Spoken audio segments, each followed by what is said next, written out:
This episode may contain language or discussions that may be offensive or triggering. Refer to the episode summary for details. Welcome to On Her Terms Defined. My name is Charlene Ketchum, and today I'm with Nick Taylor. And he is actually one of my favorite people because he has Executive Cuisine to you. And today was like most of my days, very hectic. And in the old days, before I discovered Executive Cuisine to you, I would have had Chick-fil-A or something I really did not need to be having on the regular. But instead, I had this amazing salad with salmon and arugula. And I think there were almonds in there and cranberries. And I hope that while y'all are listening and watching, you're eating, because if you're not, by the time we finish chatting, you'll probably be hungry. So that's just a warning. So you have helped me make my days less stressful and more balanced and just more consistent. So thank you for that. And you're more than welcome. I would love to know what inspired you to start Executive Cuisine to you. Sure. First and foremost, I've always loved to cook. So there's always been a passion there for cooking. When it comes to cooking, I kind of feel like it's a safe place that I can decompress in the kitchen. And it's just a place of love. I definitely feel like I have the servant's heart. So being able to, serve my family, foods over the decades, that's always been something that I've enjoyed. However, I've actually not been the best of cook until probably the last maybe 6 or 7 years. So Wow. definitely have had several people help train me up to, where I am now. And also, I played baseball for a while, played a little semi-pro ball down in Florida.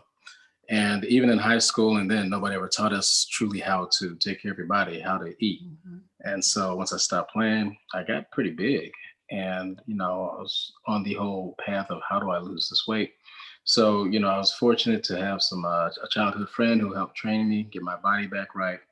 And also then learned about macronutrients and how to properly eat clean. And through that process, I actually teamed up with another one of my good friends beforehand. We had a meal prep company. Um, and, things happened there, but, it's definitely an amazing learning experience. And Mm. from there, I actually was going to a private gym, and the individuals in the gym knew about me having the meal prep company back in the day. They asked me to, help prepare some of those meals. And at that time, I was like, you know what? Fine, I'll do it. It's just grocery money. So at least, I don't have to pay for my food. And next thing I know, I just had a line of people start, asking me to prep their meals. And so, at that time, I didn't have a name of the company. I didn't even have a company. I was just kind of, hustling out of the kitchen. And, when I finally started to see, I think it was 2019, man, when I saw that, I made X amount of money, I was like, okay, it's time for me. This is taxable. So let me go ahead and, form a LLC. And from there, Executive Cuisine was born. And, things have just been going well. There have been several people, several dozens of people who just continue to support me. And, it's a true blessing that's been placed in my lap. So I really feel like this is now the purpose that I have in this season. I love that. One of the things that you said was that inspired me was that you weren't one of the best of cooks until 5 or 6 years ago. So Sure. there's hope for the rest of us, Absolutely. maybe. I It's love about taking that. your time. It's about taking your time. And then I think a lot of cooking is just kind of common sense of knowing what goes with what. And you know what? You want to be adventurous, but at the same time, there's just some leaps that we Yeah. don't necessarily need to do in the kitchen. So, Yes. worst case scenario, just keep it simple. And I'm learning about that. So this is week 3 of this detox sort of fast that I've been doing with my wellness coach. And I think it was 2 weeks, the week before last, she told us that we could reintroduce meats. And that's why I was so happy, because I was like, oh, I get to have my salmon again, because Right. it's a texture thing for me. But she's really been introducing different herbs and spices and combinations of things, because I've never made my own salad dressings, or like Mhm. thought, oh, I can jazz up my veggies with just, adding different spices. And so it's been a real learning experience for me, because I grew up, my family is from Georgia. So Okay. it's very soul food and just Sure. like lots of butter and lots of pork to season things. And I've never really cooked with that, but I still have a lot of those habits and rituals in my Sure. cooking. So I'm finally learning like I can jazz this up without all that extra bad stuff. And what You I've can. always liked about your meals, and I've always told people, like you won't feel guilty eating this and you actually feel different. You know, if you eat like traditional Thanksgiving food, you have like the itis afterwards. You're exhausted, Absolutely. like brain freeze. Is just like, oh, your body's like, how can I digest all of this? But I'll have like your barbecue turkey meatloaf and I feel good afterwards. You know, I'm not like Right. like I'm full, but I don't have Yep. like brain freeze. Like I can focus and do things. Exactly. I can go You take a could actually get walk. up and you continue to do work. There you go. Yes. Sure. It's like it's All right. fueling me instead of just like All right. weighing me down. So that's a total Sure. difference. So I'd like to talk about that a little bit. Like how did you tweak your recipes to keep that flavor and soul without it weighing people down afterwards? Like how do you make it taste good and still be clean? Right. So that's a good question. And it's really all about spices, knowing your spices, and understanding the flavor profile of the spices that you use. Because, you can cook with a bunch of butter or a bunch of oil, but you're still going to need spices in order to make that food taste good. So when you really truly understand, how to season properly and then also leave salt at the end, right? So, you can use whatever spices that you want to and really focus on that. And then, salt at the end. You can typically end up with an amazing product. So it's truly learning about how do I use these spices? I mean, to be honest with you, there are times where I've even experimented instead of using oil, cooking with water. It doesn't necessarily turn out the best, but I mean, if you're trying to go super clean, that's also, a Yeah. method that, some people do use as well too. Now, I'm not going to do that because I'll be honest with you, that is a very small group of individuals who are really going to want to eat that. Yeah. But it's just about, cutting corners and saying, okay, do I really need to use butter here? What else can we do? And just cutting back. And then, the biggest thing is I have two amazing sons, and they're my taste testers. And so they'll let me know that, Dad, this is something amazing you have here, or nah, don't ever do this again. Yeah, kids will be honest. They will be. They will be. But I fresh spices, fresh herbs. Those are the directions that you definitely need to go in order to really give your food a strong flavor profile and make people want to eat it again. And I like that you're introducing your sons to this Yes. because, as I mentioned earlier, my friends and I, we joke about it all the time. We didn't learn about macros or even really what nutrients were until we were like in our 30s. Same And here. I knew I always needed a vegetable with a meal, like always Right. something green, but how we prepared it or what even qualified, like we used to think corn qualified Right. as a vegetable. We all did. Is so you grow and you learn, and then you're kind of playing catch up.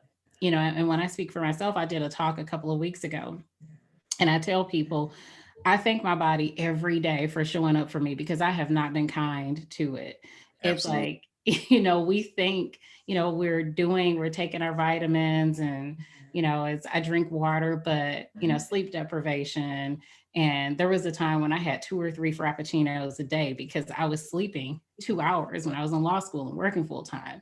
Sure. So I had this huge sugar addiction that I didn't know until I decided to cut back. And it's like, oh, okay, this is kind of hard. I'm craving this all the time.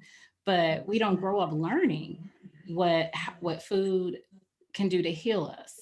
And so I'd like to talk a little bit about, did you learn this as a child, or is this something that you stumbled into when you started deciding to cook more so that you could shed those extra pounds? And how do you teach your sons about this? So it's actually 3 questions. One, how did you discover this? Did you grow up with this knowledge? And how are you incorporating this and how you educate your sons about cooking and health? Sure. So I definitely did not grow up with this. I learned, macros, I would say late 20s, early 30s, Okay. similar to you. And, right now it's just about, my boys are 8 and 11 right now. So a little young to, actually be in the kitchen cooking with me. But a lot of times they're watching, they're right there, over my shoulder. Um, depending on, kind of the day and what's going on. So it's just about a conversation, just like you teach anything to your children. It's a conversation of why we do what we do. Even when I'm sitting down and we're having dinner, sometimes, the kids, they do have their, go-tos of like, chicken nuggets and, Hmm. the fattier things that kids like. But you also need to just speak to them saying, hey, this is why we're going to have, these certain veggies today.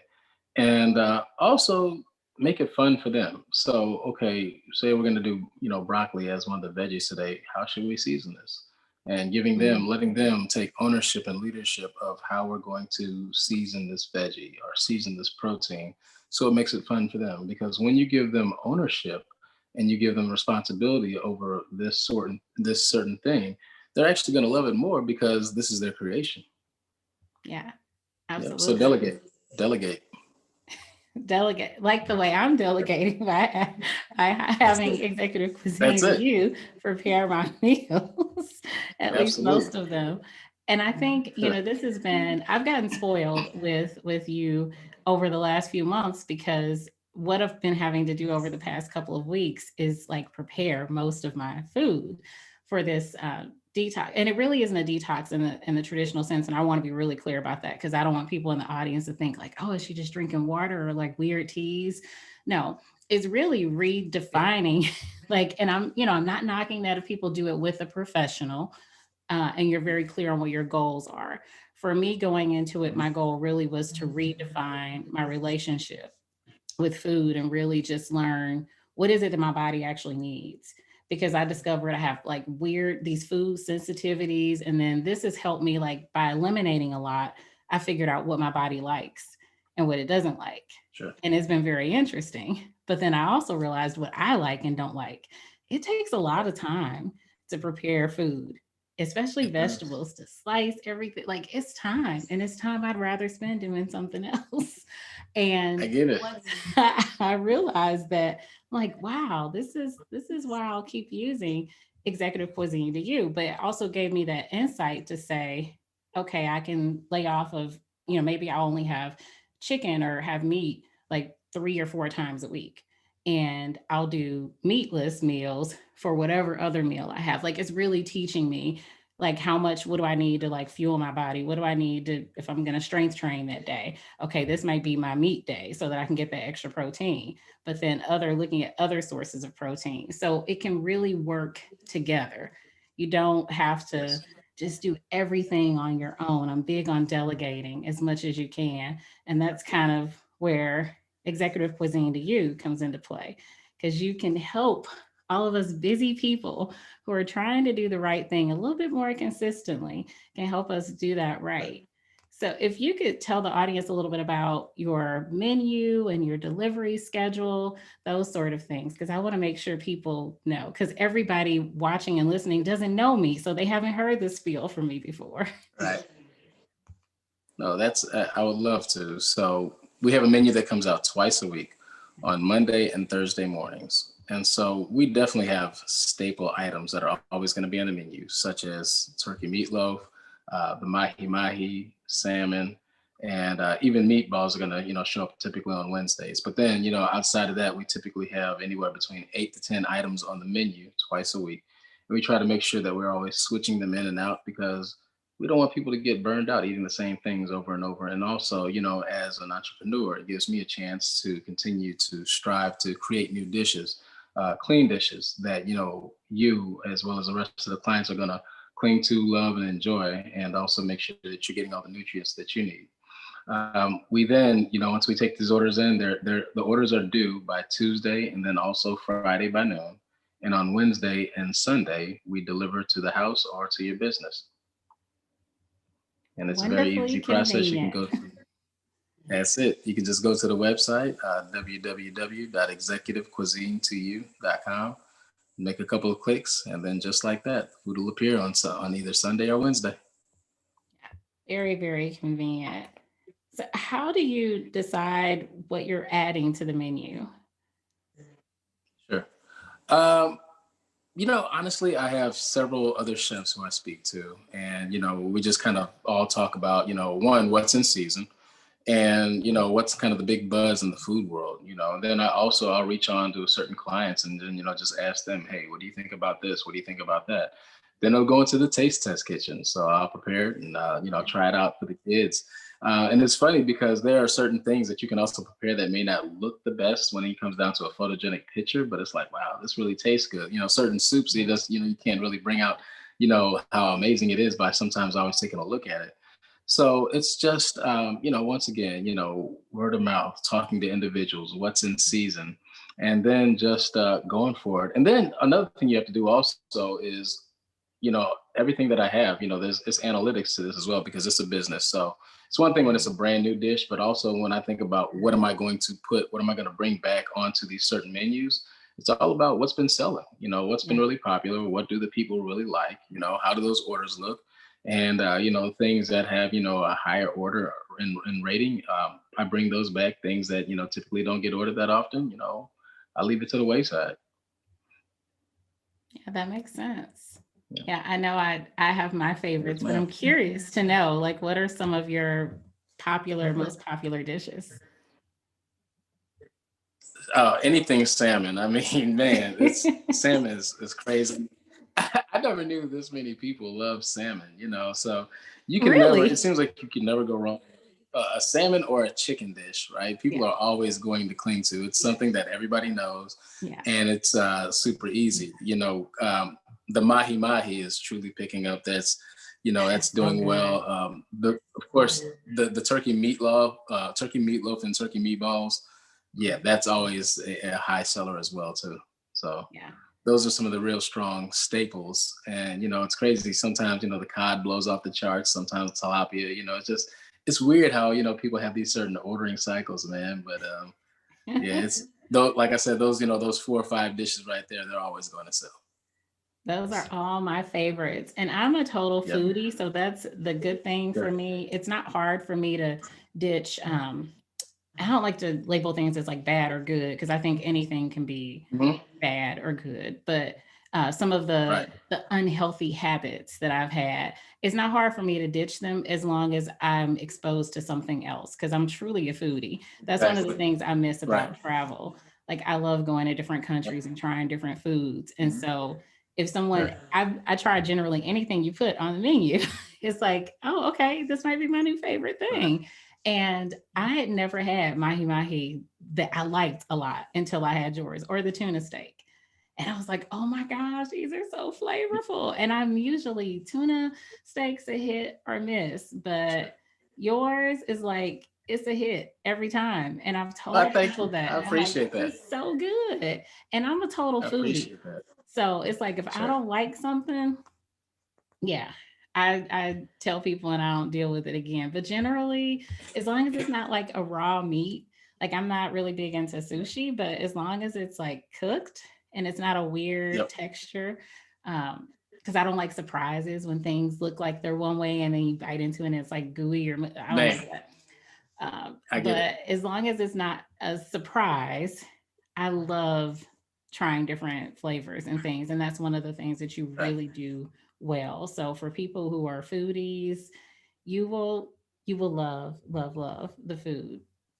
And I think Thank when I you. had initially reached out to you about doing this chat, I had talked about love languages with food Sure. because, and Right. I went down a rabbit hole, which is not hard for me to do. Okay. So I had researched people and food and like love affairs and food addictions and all this stuff. And I ended up reading for like 4 hours but it wasn't a bad use of time because it gave me a huge understanding that food addiction is real.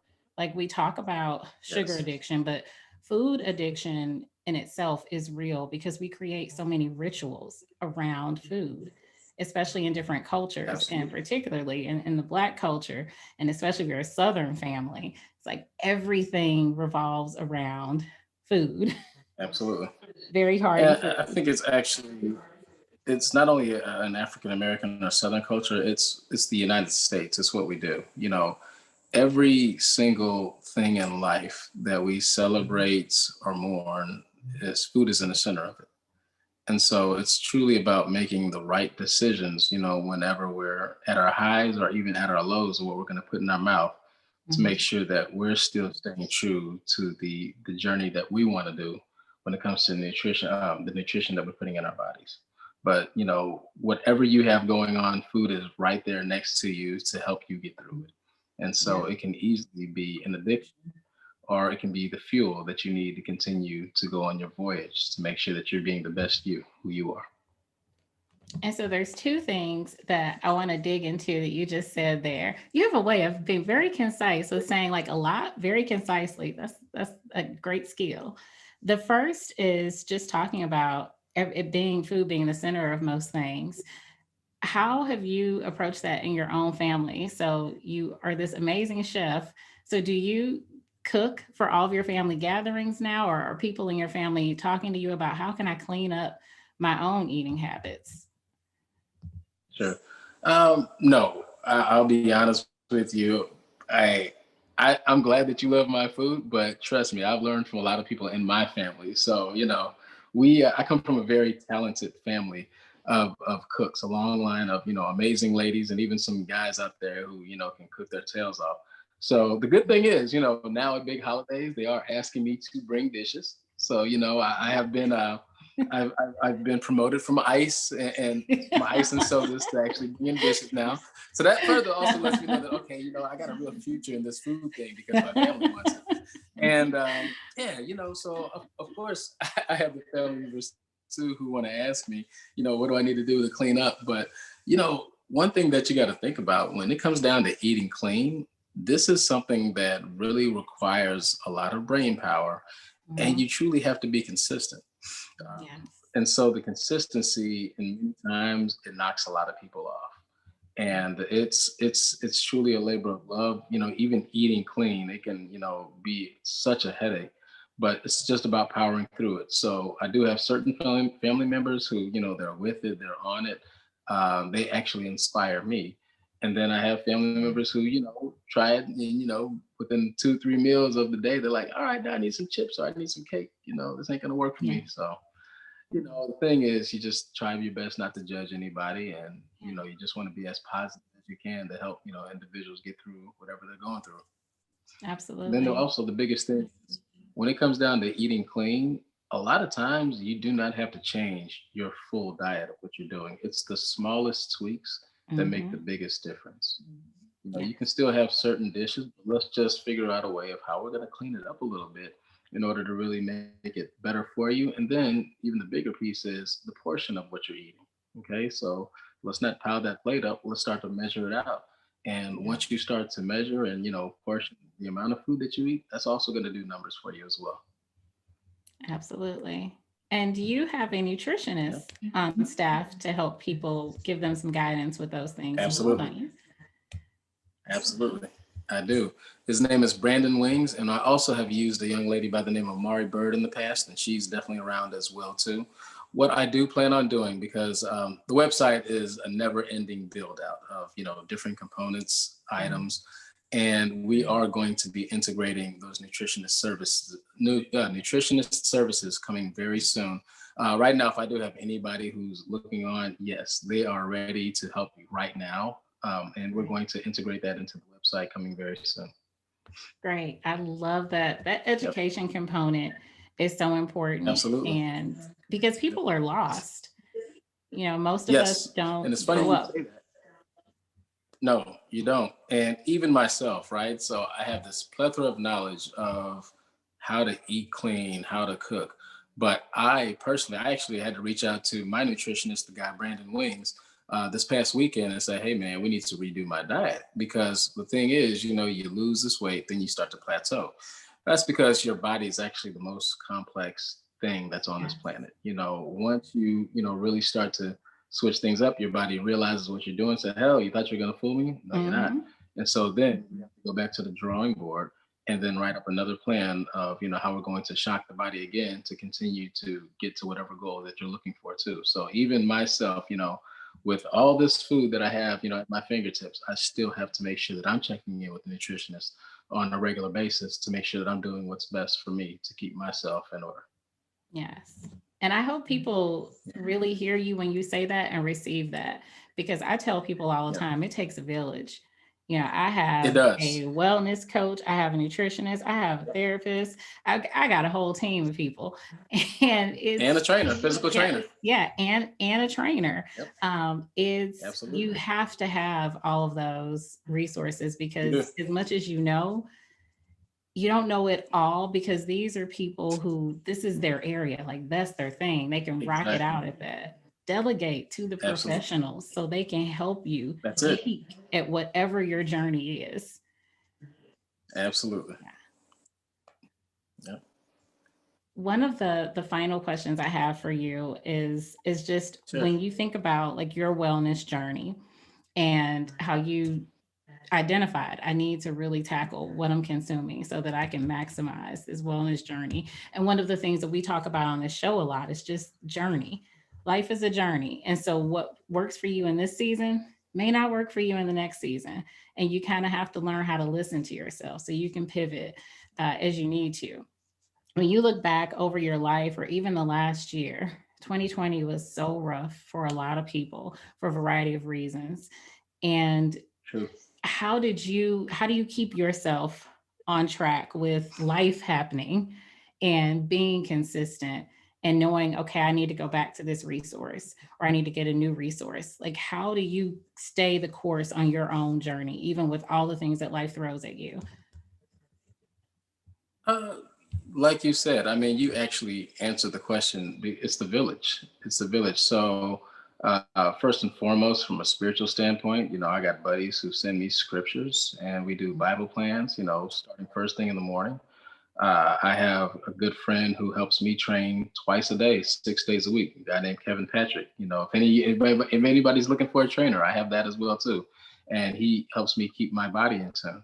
I have several chefs that I speak to on a regular basis to make sure that my cooking skills are up to par, and I'm doing what's best for all of us in the kitchen.